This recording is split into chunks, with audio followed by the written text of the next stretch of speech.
साहित्य निधि में आप सुन रहे हैं शरद चंद्र चट्टोपाध्याय जी का लिखा हुआ उनका प्रसिद्ध उपन्यास पथ के दावेदार धारावाहिक रूप से। आज सुनिए उपन्यास की अंतिम किश्त अर्थात भाग 17। भारती बोली, तुम मजाक कर रहे हो, लेकिन जिन लोगों के प्रति तुम्हारा इतना विद्वेष है उन्हीं अंग्रेज पादरियों में से बहुतों से मैंने इस विषय पर अच्छी तरह विचार करके देख लिया है। वास्तव में उन्हें आनंद की प्राप्ति होती है। डॉक्टर बोले, ये अत्यंत स्वाभाविक है भारती। सुंदर वन में शस्त्र त्याग कर खड़े होकर शांति की वाणी का प्रचार करने से बाघ भालुओं के प्रसन्न होने जैसी बात है। वो लोग साधु मनुष्य हैं। भारती बोली, आज भारत का चाहे जितना दुर्भाग्य क्यों न हो, सुदूर अतीत में यह अवस्था नहीं थी। एक दिन भारत सभ्यता के उच्च शिखर पर आसीन था। उस दिन हिंसा द्वेष नहीं, धर्म और शांति का मंत्र भारतवर्ष से ही चारों ओर प्रचारित हुआ था। मुझे विश्वास है कि वही दिन फिर हम लोगों के सामने लौट आएगा। भारती की बातें सुनकर शशि का हृदय श्रद्धा और अनुराग से विचलित हो रहा था। गदगद स्वर में बोला, भारती के कथन का मैं अनुमोदन करता हूँ डॉक्टर। मेरा यही विश्वास है कि भारत की वही सभ्यता फिर लौट आएगी, अवश्य आएगी। डॉक्टर ने दोनों की ओर देखते हुए कहा, तुम लोग भारत के किस युग की सभ्यता की चर्चा कर रहे हो मैं नहीं जानता, लेकिन सभ्यता की भी एक सीमा होती है। धर्म, अहिंसा और शांति के उन्माद में उसे पार कर जाने पर मृत्यु निश्चित है। कोई देवता भी उसकी रक्षा नहीं कर सकता। भारत ने हूणों के सामने अपनी पराजय कब स्वीकार की थी जानते हो? जब उन लोगों ने उनके बच्चों को मशाल की तरह जलाना शुरू कर दिया था। नारियों की पीठ के चमड़े से युद्ध के वाद्य बनाने आरंभ कर दिए थे। उस कल्पनातीत नृशंसता का उत्तर देना भारतीयों ने नहीं सीखा था। उसका फल क्या हुआ? देश गया, राज्य गया, देव स्थान ध्वस्त हो गए। हम लोगों की उस असमर्थता का दंड आज तक भी पूरा नहीं हुआ है। फिर भारती की ओर देख कर बोले, तुम अक्सर कवि की कविता सुना करती हो, देश गया तो क्या दुख है, तुम लोग फिर मनुष्य बनो। लेकिन देश को वापस ला सकने योग्य मनुष्य बन जाना किसे कहते हैं, तुमने सोचा है? मनुष्य बनने का तुम्हारा मार्ग बिल्कुल निष्कंटक है। सोचा है देश के दरिद्र नारायण की सेवा करने और मलेरिया में कुनैन बांटते फिरने को ही मनुष्य बन जाना कहते हैं? ऐसी बात नहीं है। मनुष्य होकर जन्म लेने की मर्यादा मोह को ही मनुष्य बनाना कहते हैं। मृत्यु के भय से मुक्ति पा लेने को ही मनुष्य होना कहते हैं। पल भर बाद फिर बोले, तुम्हारा अपराध नहीं है भारती, उन लोगों के वातावरण के बीच ही तुम पली बढ़ी हो। इसीलिए तुम्हारे मन में ये विचार जम गया है कि यूरोप की ईसाई सभ्यता से बड़ी और कोई सभ्यता नहीं है। लेकिन इतनी बड़ी झूठी बात भी और कोई नहीं है। सभ्यता का अर्थ क्या केवल मानव संहार के यंत्रों का आविष्कार ही है? दुरात्माओं के पास छलों का भाव नहीं होता, इसलिए आत्मरक्षा के छल से इनकी नित नई सृष्टि का भी कोई अंत नहीं है। लेकिन सभ्यता का अगर कुछ अर्थ हो तो यही है कि असमर्थों और दुर्बलों को न्यायोचित अधिकार शक्तिशाली की शारीरिक शक्ति से परास्त न हो। कहीं भी देखी है इनकी ऐसी नीति? क्या इन्हें कहीं भी इस न्याय को गौरव देते हुए देखा है? एक दिन मैंने तुमसे कहा था, पृथ्वी के मानचित्र की ओर ध्यान से देखो। याद है ये बात? याद है मेरे मुंह से सुनी हुई चीन देश के कैंटन विद्रोह की कहानी? सुसभ्य यूरोपियन महाशक्तियों के बल ने उनके घरों पर धावा करके उनसे जो बदला लिया, उसके सामने चंगेज़ खान और नादिर शाह की विभत्सता की कहानियाँ कहाँ टिकती हैं? सूर्य के सामने दीपक की तरह वो तो इसके सामने तुच्छ ही है। कारण कितना ही तुच्छ और अन्यायपूर्ण क्यों ना हो, युद्ध का बहाना मिलने पर फिर इन लोगों को कोई हिचक नहीं होती। बूढ़ा, बच्चा, नारी, किसी भी हत्या में कोई संवेदना नहीं है, दुविधा नहीं है। उस पाप की कोई सीमा नहीं है भारती। उस विषैली गैस से नर हत्या करने में भी उनकी नैतिक बुद्धि बाधा नहीं देती। उद्देश्य सिद्धि के लिए ये लोग किसी भी उपाय को और किसी भी मार्ग को सुपवित्र मानते हैं। नीति की बाधाएं और धर्म के निषेध क्या केवल निर्वासितों और पद दलितों के लिए ही हैं? भारती कोई उत्तर न देकर चुप बैठी रही। इन सब अभियोगों का प्रतिवाद करना वो क्या जाने। जो निर्भय है, अत्यंत दृढ़ चित्त है, शंकाहीन, क्षमाहीन विप्लवी है, जिसके ज्ञान, बुद्धि और पांडित्य का अंत नहीं है, पराधीनता की अनबूझ आग से जिसका समस्त तन और मन रात दिन दीप शिखा के समान जल रहा है, उसे युक्तियों से परास्त करने का साधन कहाँ खोजने पर मिलेगा? उसके पास कोई उत्तर नहीं। उसकी भाषा मूक हो रही, लेकिन उसका अकलुष नारी हृदय अंधी करुणा से सिर धुनकर चुपचाप रोने लगा। बहुत दिनों से सुमित्रा ने इस प्रकार के वाद विवाद में भाग लेना बंद कर दिया था। आज भी वो मुंह झुकाए चुप बैठी रही। केवल कृष्ण अय्यर असहिष्णु हो उठा। आलोचना के अनेक अंश उसकी समझ में नहीं आ रहे थे। इस नीरवता के बीच उसने पूछा, हमारी सभा का कार्य आरंभ होने में कितनी देर है? डॉक्टर बोले, कुछ देर नहीं। सुमित्रा, क्या तुम्हारा जावा जाना निश्चित है? हाँ। कब? शायद इसी बुधवार को। पथ के दावेदारों का साथ तुमने छोड़ दिया? हाँ। डॉक्टर जरा हंस पड़े। इसके बाद जेब से टेलीग्राम के कई कागज़ निकालकर सुमित्रा के हाथ में देकर बोले, इन्हें पढ़कर देखना, हीरा सिंह कल रात दे गया था। अय्यर झुक पड़ा। भारती ने मोमबत्ती उठा ली। तार बहुत लंबा था।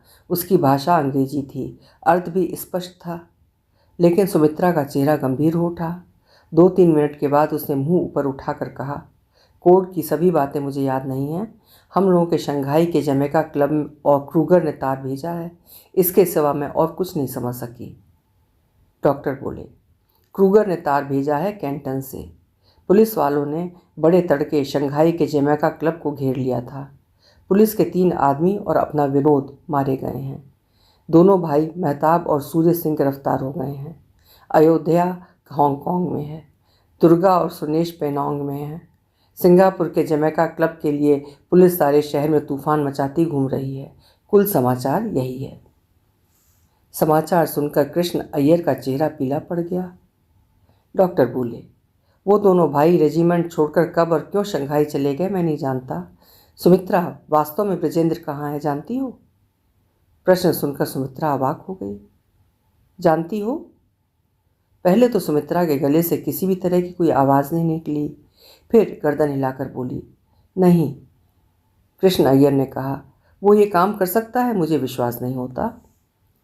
डॉक्टर ने हाँ ना कुछ भी नहीं कहा, चुपचाप बैठे रहे।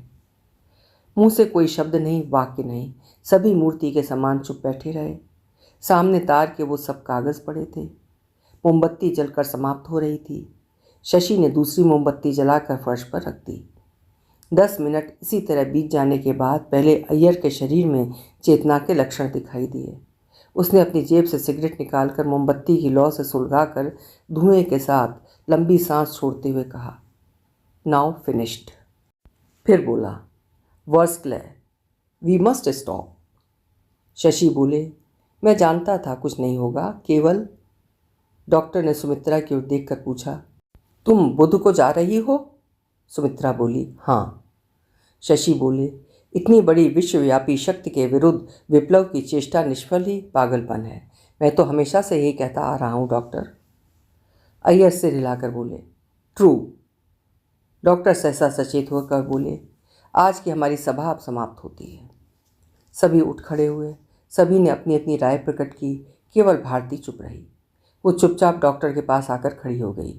फिर उनका दायां हाथ खींचकर वो धीरे धीरे बोली, भैया, मुझे बिना बताए कहीं चले तो नहीं जाओगे? डॉक्टर चुप रहे। केवल अपनी वज्र जैसी कठोर मुट्ठी में जिस छोटे कोमल हाथ को पकड़ रखा था, उसी को दबाकर बाहर निकल पड़े। दूसरे दिन सवेरे ही आकाश में धीरे धीरे बादल इकट्ठे हो रहे थे। रात को कुछ बूंदाबांदी भी हुई थी, लेकिन आज दोपहर से वर्षा और हवा का वेग बढ़ गया था। भारती के कमरे में बैठक हो रही थी। सुमित्रा आराम कुर्सी पर चादर ओढ़े लेटी हुई है। शशि खाट पर झुककर बैठा है। अपूर्व नीचे कंबल बिछाकर लेटा है। उसी के जलपान की तैयारी में भारती फर्श पर बैठी फल काट रही है। अपूर्व ने कहा, संसार में अब उसकी रुचि नहीं है। अब उसके लिए संन्यास ले लेना ही एकमात्र श्रेयस्कर उपाय है। शशि इस प्रस्ताव का अनुमोदन नहीं कर सका। वो युक्तियों से खंडन करते हुए समझा रहा था कि ऐसी बात सोचना उचित नहीं है, क्योंकि संन्यास में अब कोई मज़ा नहीं रहा है। बल्कि 12 साल कॉलेज में प्रोफेसरी के लिए जो आवेदन पत्र भेजा है, अगर वो स्वीकृत हो जाए तो उसे स्वीकार कर लेना चाहिए। अपूर्व दुखी हुआ लेकिन कुछ बोला नहीं। भारती सब कुछ जानती थी, इसलिए उसी ने उत्तर देते हुए कहा, जीवन में आनंद करते हुए घूमते रहने के अतिरिक्त क्या मनुष्य के लिए और कोई उद्देश्य नहीं हो सकता? शशि बाबू, संसार में सभी की आंखों की दृष्टि एक समान नहीं होती। उसके बातचीत करने के ढंग से शशि उदास हो गया। भारती फिर बोली, उसकी मानसिक स्थिति इस समय अच्छी नहीं है। इस समय उसके भविष्य के कर्तव्य पर सोच विचार करना केवल निष्फल ही नहीं, अनुचित भी है। बल्कि इससे तो यही अच्छा होगा कि हम लोग अपनी। मुझे इसकी याद न थी भारती। शशि को याद न रहना कोई आश्चर्य की बात नहीं है। इस बीच अपूर्व के साथ एक घटना और हुई है जिसे भारती के अतिरिक्त और कोई नहीं जानता था। सांसारिक दृष्टि से उसका फल और परिणाम मातृ वियोग से विशेष कम नहीं है। माँ की मृत्यु का समाचार पाकर अपूर्व के बड़े भाई विनोद बाबू ने तार द्वारा दुख प्रकट किया है। इसके अलावा तार में और कोई भी बात नहीं है। माँ ने नाराज होकर, संभवतः अत्यंत अपमानित होकर, अंत में गंगा विहीन म्लेच्छ देश बर्मा में स्वयं को निर्वासित किया था। इस बात को समझकर अपूर्व दुख और क्षोभ से पागल सा हो गया था। उसने जो 2 दिन कलकत्ता में बिताए थे, उनमें अपने घर पर ना तो भोजन किया था और ना वहाँ पर सोया ही था, और वापस लौटते समय अच्छी तरह झगड़ा करके ही आया था। फिर भी इतनी बड़ी भयंकर दुखद घटना में सबसे छोटा भाई होने के कारण उसे पूरा पूरा भरोसा था कि उसे ले जाने के लिए घर से कोई ना कोई जरूर आएगा। तिवारी घर पर रहता तो क्या होता, कहाँ नहीं जा सकता, लेकिन वो भी नहीं है। छुट्टी लेकर अपने देश गया है। सवेरे ही अपूर्व ने भारती से कहा, बंगाली पुरोहित यहाँ भी है? मैं कलकत्ते नहीं जाऊँगा, जैसे भी होगा माँ का श्राद्ध यहीं करूँगा। माँ के अचानक घर छोड़कर चले आने का कारण लड़कों के प्रति उनका अजेय मान अभिमान था। ये बात अपूर्व मालूम करके आया था। केवल ईसाई कन्या भारती की कहानी का उसमें कितना अंश सम्मिलित था, ये वो नहीं जान पाया था। सांघातिक पीड़ित, लगभग अचेत माँ से कुछ कहने का अवसर ही नहीं मिला, और विनोद बाबू ने नाराजगी के कारण कुछ बताया नहीं। सहसा सुमित्रा हड़बड़ा कर बोली, किसी ने नीचे का दरवाज़ा खोला है। हवा और वर्षा के लगातार झरझर शब्दों के बीच और कुछ सुनाई पड़ना कठिन था। आशंका से सभी चौंक पड़े। भारती ने पल भर कान खड़े करके कहा, नहीं, कोई नहीं है। लेकिन दूसरे ही पल नीचे की सीढ़ी पर पैरों की परिचित आवाज़ सुनकर हर्ष भरे स्वर में वो चिल्ला उठी, अरे ये तो भैया हैं। 1000, 10,000, 20,000, 1,00,000 वेलकम। फिर हाथ में फल और हंसिया लिए दौड़ती हुई सीढ़ी के पास जाकर बोली, 1 करोड़, 10 करोड़, 20 करोड़, 1000 करोड़ गुड इवनिंग, भैया जल्दी आओ। सव्यसाची ने कमरे में प्रवेश करके पीठ का भारी बकस उतारते हुए हंसकर कहा, गुड इवनिंग, गुड इवनिंग। सव्यसाची के बकस पर भारती की दृष्टि पड़ी। उद्विग्न शंका से त्रस्त होकर वो बोल उठी, अच्छा, तुम इस आंधी पानी में अपने सहचर को साथ क्यों लाए हो, बताओ तो। कहीं जा तो नहीं रहे? झूठ बोलकर मुझे धोखा न दे सकोगे, ये मैं बता देती हूँ भैया। डॉक्टर ने हंसने की चेष्टा की, लेकिन उसके अपने चेहरे पर हंसी नहीं आई। फिर भी मजाक के ढंग से अपनी बात को कुछ हल्की करके कहा, जाऊं नहीं तो क्या रामदास की तरह गिरफ्तार हो जाऊं? शशि बोला, बात तो ठीक यही है। भारती ने क्रुद्ध होकर कहा, ठीक यही है? आप क्या जानते हैं शशि बाबू, जो अपनी राय प्रकट कर रहे हैं? वाह, मैं क्या नहीं जानता? कुछ भी नहीं, डॉक्टर ने हंसकर कहा। झगड़ा करने से खिचड़ी बिगड़ जाएगी। कल के जहाज से न जाने से तो आप ठीक समय पर न पहुंच सकेंगे अपूर्व बाबू। अपूर्व बोला, माँ का श्राद्ध मैं यहीं करूँगा डॉक्टर। यहाँ? इसका कारण? अपूर्व मौन रहा। भारती ने भी उत्तर नहीं दिया। डॉक्टर मन ही मन समझ गए कि कोई घटना ऐसी हो गई है जो खोलकर कहीं नहीं जा सकती। बोले, तो इस हालत में वहाँ लौट जाने की क्या ज़रूरत है? नौकरी आपकी है ना? अपूर्व चुप रहा। शशि बोला, अपूर्व बाबू संन्यास लेंगे। डॉक्टर जरा हंसकर बोले, संन्यास? ये कैसी बात है? उनकी हंसी से अपूर्व क्षुब्ध हो गया। बोला, संसार में जिसकी रुचि नहीं है, जिसका जीवन स्वादहीन हो गया है, इसके अतिरिक्त उसके लिए और कौन रास्ता है डॉक्टर? डॉक्टर ने कहा, ये सब बड़े आध्यात्मिक विषय हैं अपूर्व बाबू। इनमें अनाधिकार चर्चा करने के लिए मुझे अब प्रलोभन मत दीजिए। इससे तो अच्छा है कि शशि की राय मान लीजिए। ये सब कुछ जानता है। स्कूल में फेल होकर ये 1 वर्ष तक एक साधु बाबा का चेला रह चुका है। शशि इसमें संशोधन करके बोला, लगभग 2 वर्ष। सुमित्रा और भारती हंसने लगीं। अपूर्व की गंभीरता इससे विचलित नहीं हुई। उसने कहा, माँ की मृत्यु के लिए मैं स्वयं को दोषी समझ रहा हूँ। डॉक्टर, गृहस्थाश्रम में रहने की मुझे आवश्यकता नहीं है। यह मेरे लिए कड़वा फल हो गया है। डॉक्टर ने पल भर उसके चेहरे की ओर देखकर शायद उसके मन की सच्ची पीड़ा का अनुभव कर लिया। स्नेह भरे कोमल स्वर में बोले, मनुष्य की इस दशा के बारे में मुझे सोच विचार करने की कभी आवश्यकता ही नहीं पड़ी अपूर्व बाबू, लेकिन सहज बुद्धि से मालूम होता है कि शायद ये भूल होगी।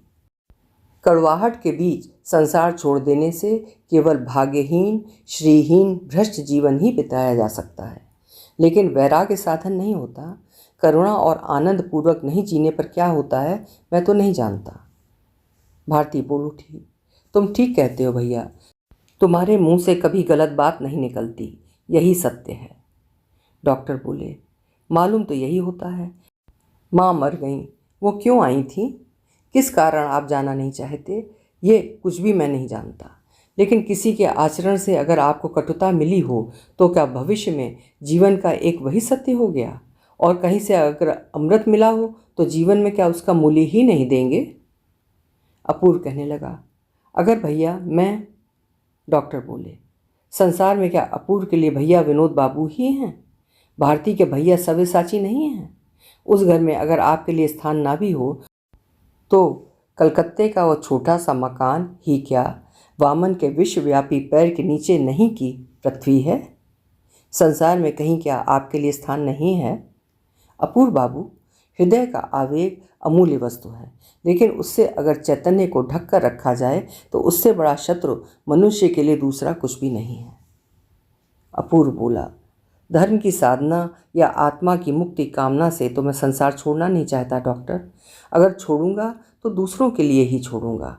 मुझ पर विश्वास करना आप लोगों के लिए कठिन है, ना कभी करें तो दोष देने की कोई बात नहीं है, लेकिन एक दिन जिस अपूर्व को आप लोग जानते थे, माँ की मृत्यु के बाद अब वो अपूर्व नहीं रहा। डॉक्टर ने उसका शरीर छूकर कहा, तुम्हारी बात सच हो। अपूर्व ने दृढ़ता भरे स्वर में कहा, अब से मैं देश के काम में, 10 आदमियों के काम में, दीन दुखियों के काम में जीवन लगाऊंगा। कलकत्ते में मेरा घर है, शहर में इतना बड़ा हुआ हूँ, लेकिन शहर के साथ अब मेरा कुछ नहीं रहा। अब से ग्राम सेवा ही मेरा एकमात्र व्रत होगा। किसी दिन कृषि प्रधान भारत के गांव ही प्राण थे, आज उनका ध्वंस होता चला जा रहा है। भद्र जाति के लोग उनको छोड़कर शहरों में चले गए हैं, वहीं से वो उन पर दिन रात शासन करते हैं और शोषण करते हैं। इसके सिवा गांवों से उन लोगों ने कोई संबंध नहीं रखा है, न रखें, लेकिन चिरकाल से जो लोग इस देश के मुख का अन्न और शरीर ढकने के वस्त्र सुलभ करते आ रहे हैं, वो किसान ही आज अन्नहीन, विद्याहीन और निरुपाय होकर मृत्यु पथ पर तेजी से बढ़ते जा रहे हैं। अब से मैं उन्हीं की सेवा में अपना जीवन दूंगा, और भारती ने भी जी जान से हमें सहायता देने का वचन दिया है।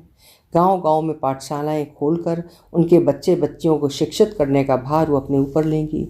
मेरा संन्यास देश के लिए है डॉक्टर, अपने लिए नहीं। डॉक्टर ने कहा, अच्छा प्रस्ताव है। उनके मुंह से केवल 2 शब्दों के निकलने की आशा किसी ने नहीं की थी।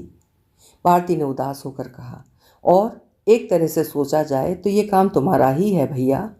इस कृषि प्रधान देश में जब तक किसान बड़े नहीं होते तब तक कुछ भी नहीं हो सकता।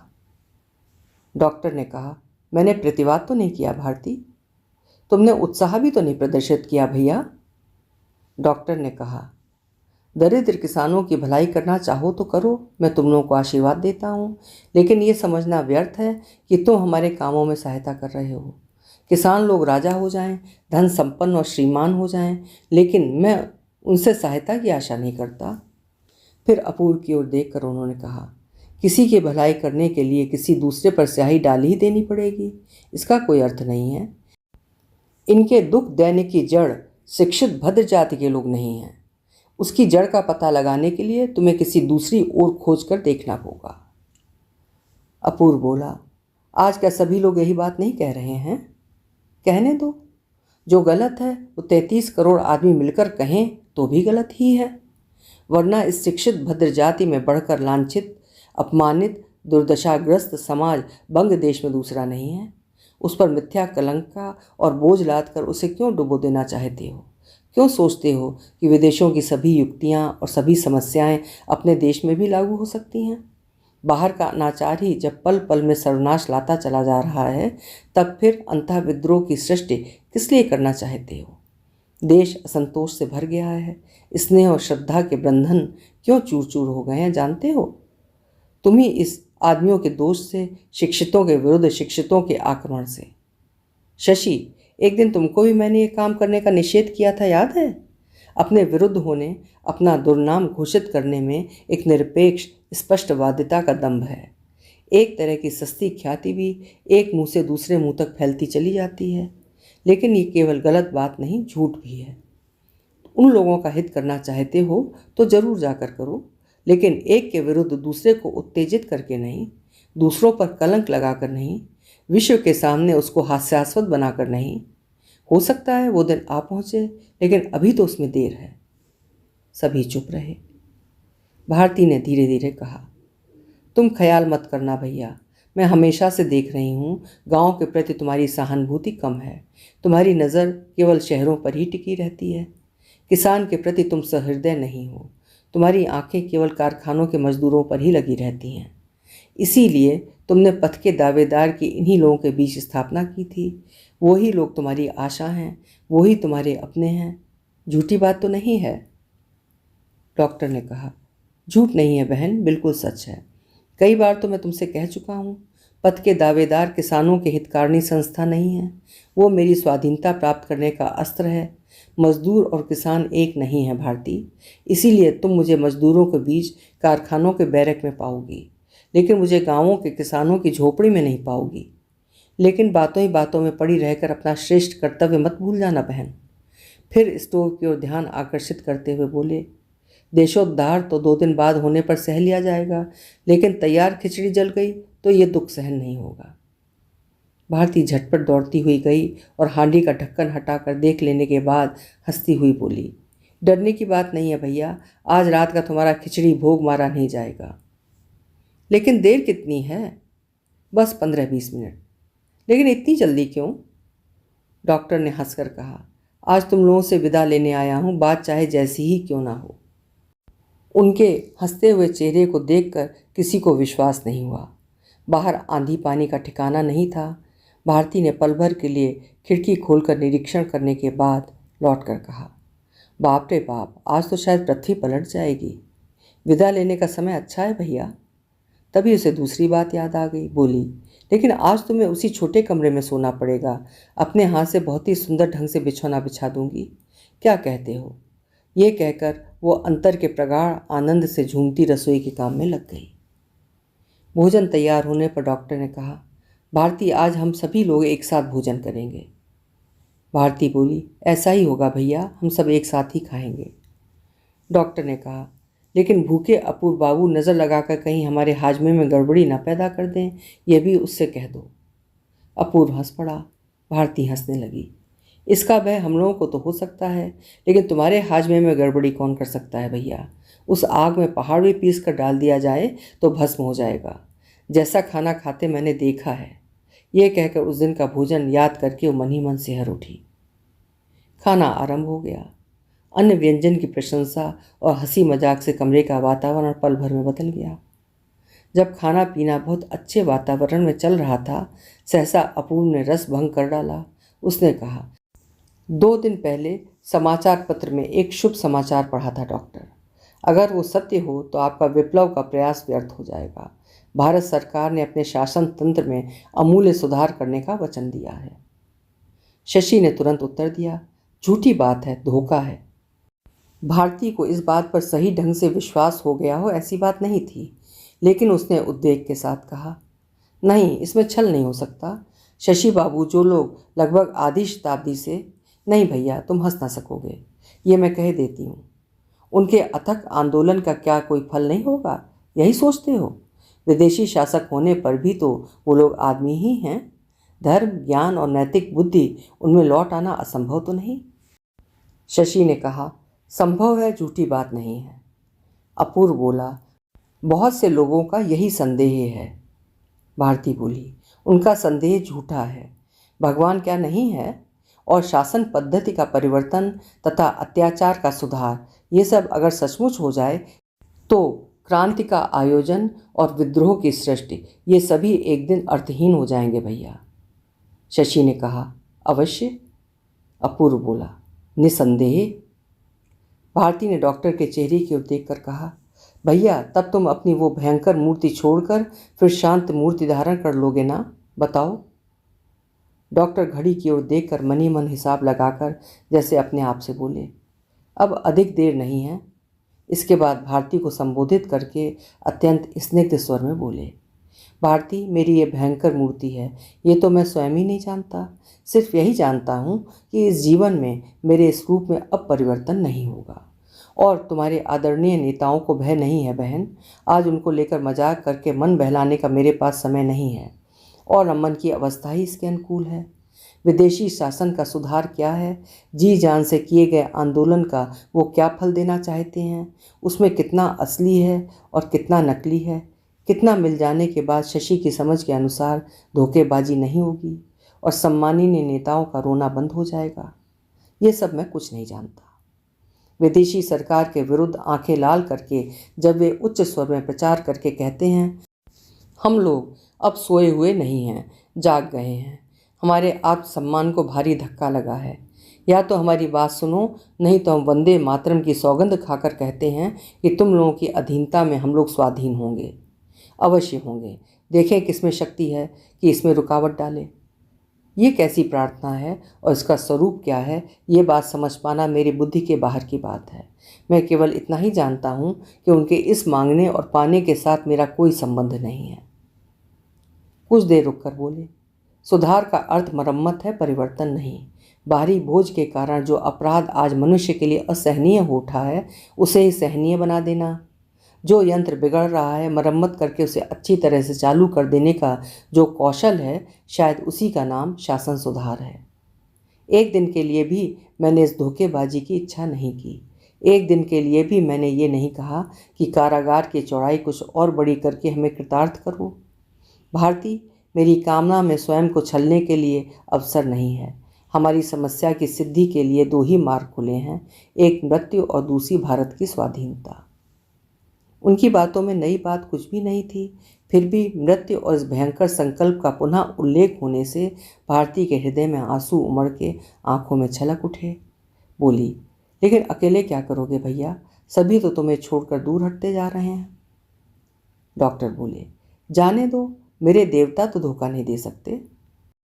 भारती के मुंह पर यह बात आ गई कि संसार में सभी धोखेबाज नहीं होते भैया। हृदय पत्थर ना हो गया होता तो तुम इस बात को समझ जाते, लेकिन उसने बात कही नहीं। भोजन समाप्त कर हाथ मुंह धोकर डॉक्टर कुर्सी पर जा बैठे। किसी ने नहीं देखा कि उनकी आंखों की दृष्टि किसी की बड़ी उत्कंठा से प्रतीक्षा करते करते धीरे धीरे विक्षुब्ध होती जा रही है, और उनका एक कान बहुत देर से सदर दरवाजे पर सतर्क होकर लगा हुआ है। ये कोई भी नहीं जानता था। सड़क के किनारे किसी तरह की आवाज़ सुनाई दी, लेकिन उसकी किसी ने परवाह नहीं की। लेकिन डॉक्टर चौंक कर उठ खड़े हुए। उन्होंने पूछा, नीचे अपूर्व का नौकर है ना, वो जाग रहा है? ए हनुमंत, जरा दरवाज़ा खोल दे। कहाँ किसके लिए कैसा बिछौना बिछाया जाएगा, भारती सुमित्रा से ही पूछ रही थी। उसने आश्चर्य से मुंह फेर कर पूछा, किसके लिए भैया, कौन आए हैं? डॉक्टर ने कहा, हीरा सिंह है, तभी से उसी की बाट देख रहा हूँ। बताओ कवि, कुछ अंशों में काव्य सा सुनाई दिया ना, कहकर वो हंस पड़े। भारती बोली, इस दुर्दिन में अकेले तुम्हारे काव्य की ज्वाला से ही हम लोग संत्रस्त हो रहे हैं, फिर ये भग्न दूत किस लिए?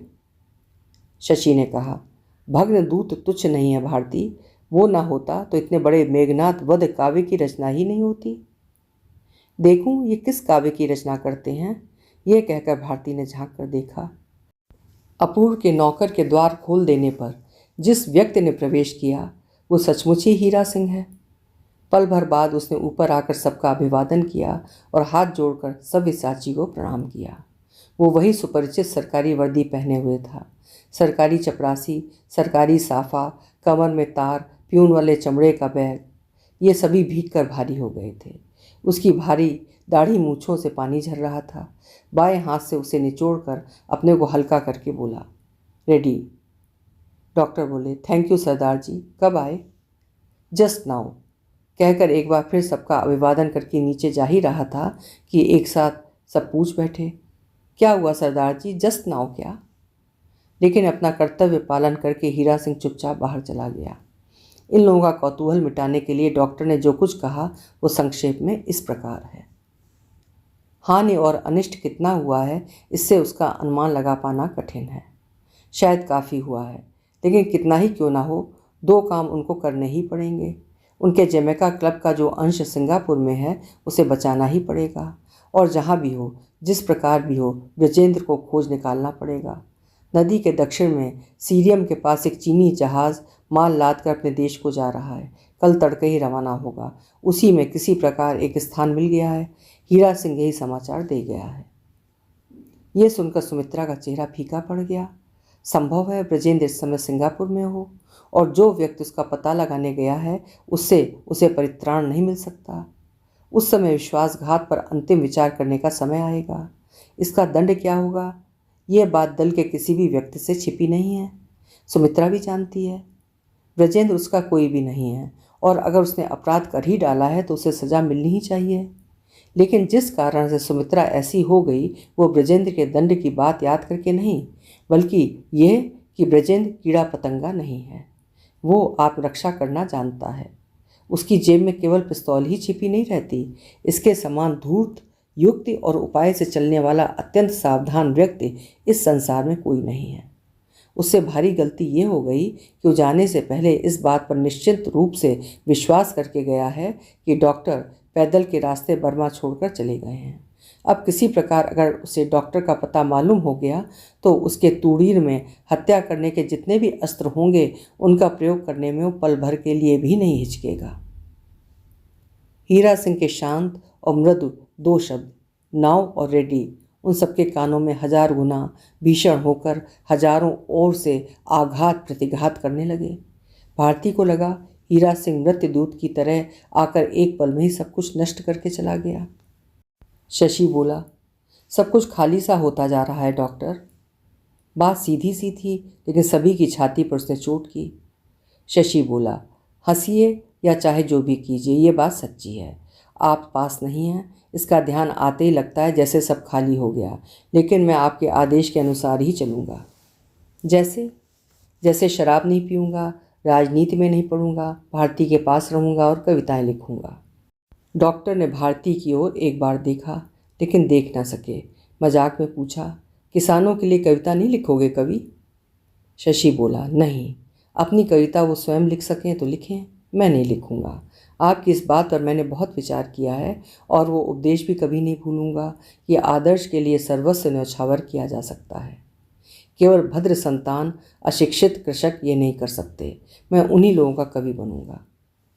डॉक्टर बोले, वही बन जाना, लेकिन ये अंतिम बात नहीं है कवि। मानव की गति यहीं पर निश्चल नहीं रह जाएगी।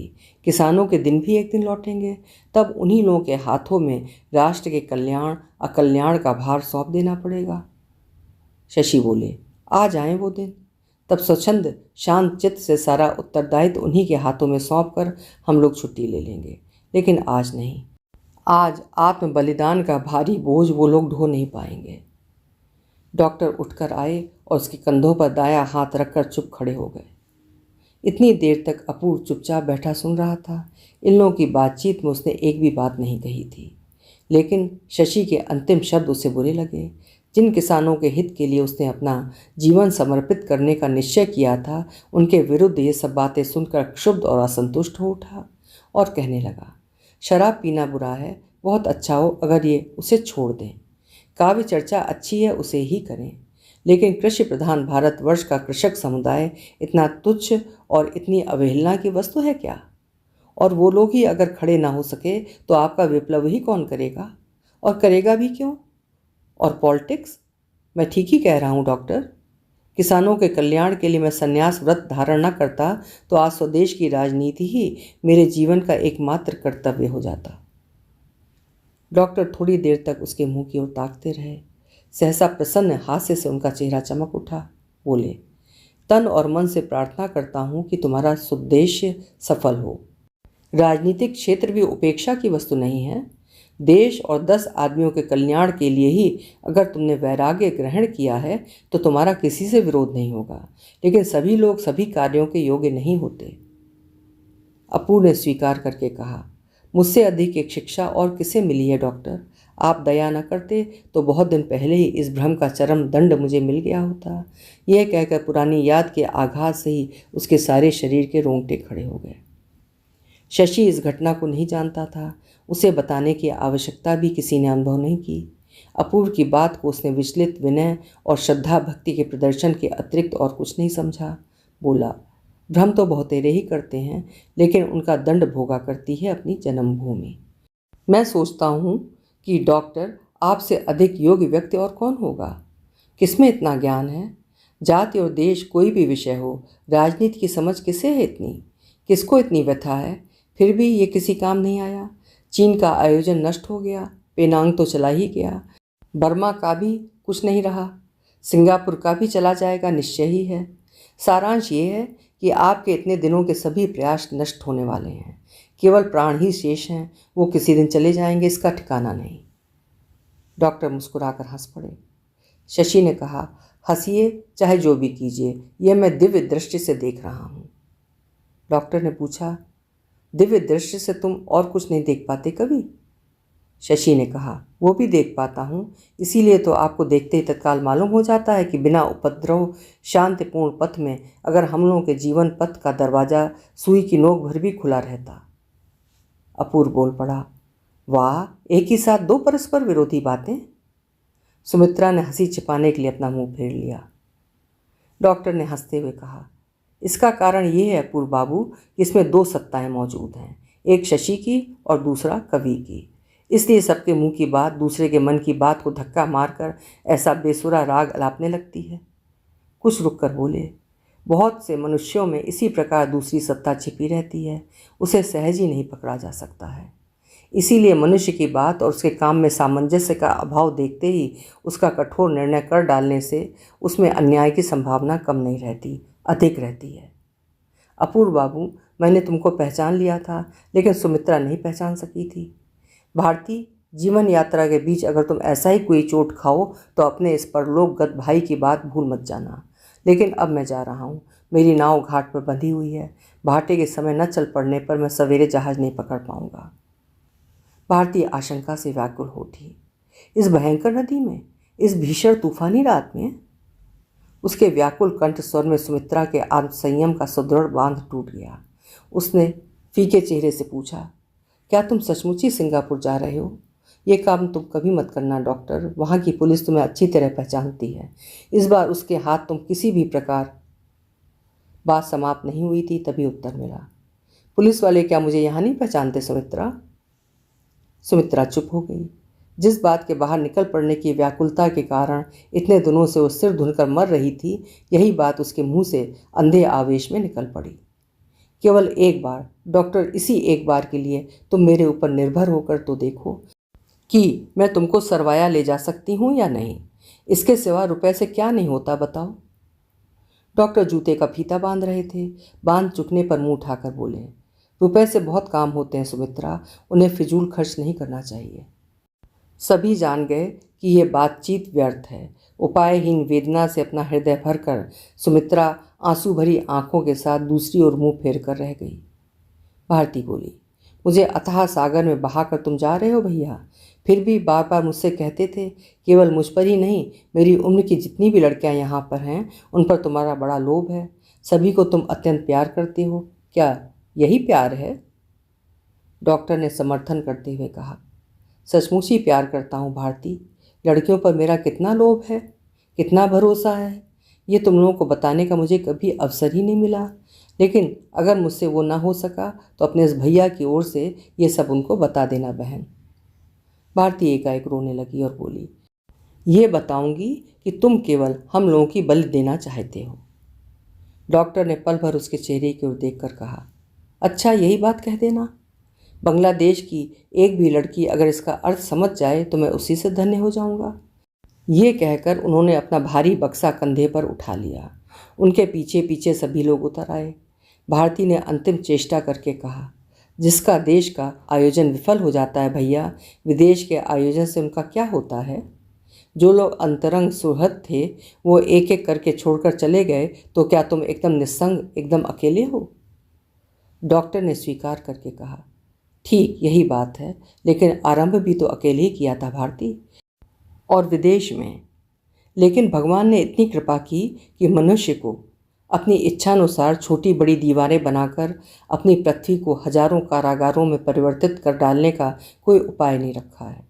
उत्तर से दक्षिण और पूरब से पश्चिम, जितनी दूर तक दृष्टि जाती है, विधाता का राजमार्ग एकदम खुला हुआ है। उसको अवरुद्ध कर सकने का षड्यंत्र मनुष्य ही पहुँच के बाहर की बात हो गई है। अब तो एक छोर का अग्निकांड दूसरे छोर तक चिंगारियां उड़ा ही ले आएगा। भारती, ये तांडव देश विदेश की सीमा नहीं मानेगा।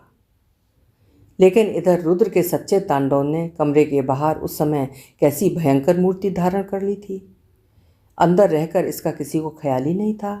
बिजली की चमक, मूसलाधार वर्षा, तूफानी हवा और वज्रपात मानो एकदम प्रबल रूप में आरंभ हो गया था।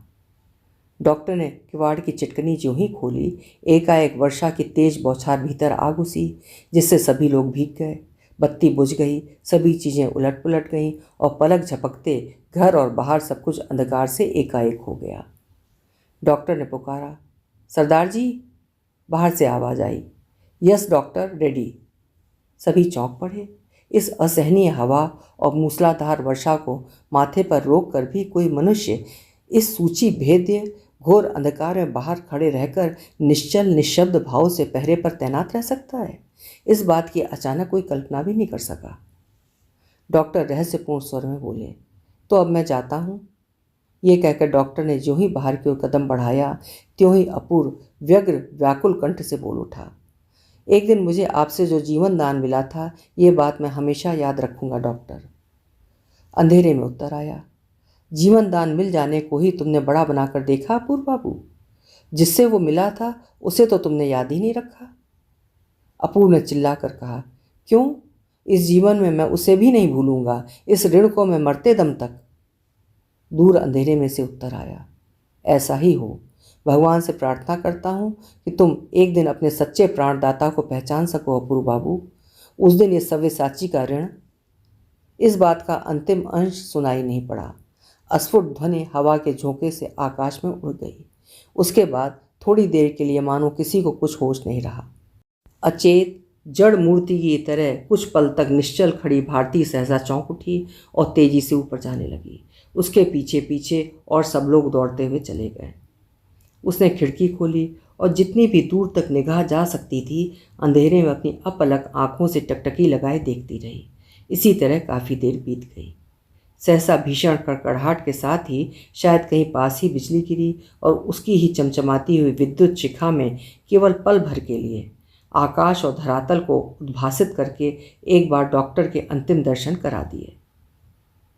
इस भयानक समय में मकान से बाहर निकलकर इन लोगों की गतिविधि पर नज़र रखने का पागलपन शायद किसी भी पुलिस कर्मचारी में नहीं था। फिर भी बड़ी सड़क को छोड़कर मैदान के दक्षिणी छोर से घूमकर दोनों धीरे धीरे चलने लगे।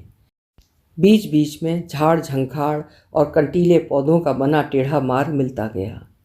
इस सूची भेद्य अंधकार में कीचड़ भरे पथहीन पथ से एक पथिक भारी बोझ अपने ऊपर लाद लेने के कारण कुछ झुककर सावधानी से बढ़ता चला जा रहा है, और दूसरा अपनी पगड़ी पर वर्षा के प्रचंड वेग को सहता हुआ यथासंभव अपने सिर को बचाकर उसका अनुसरण कर रहा है।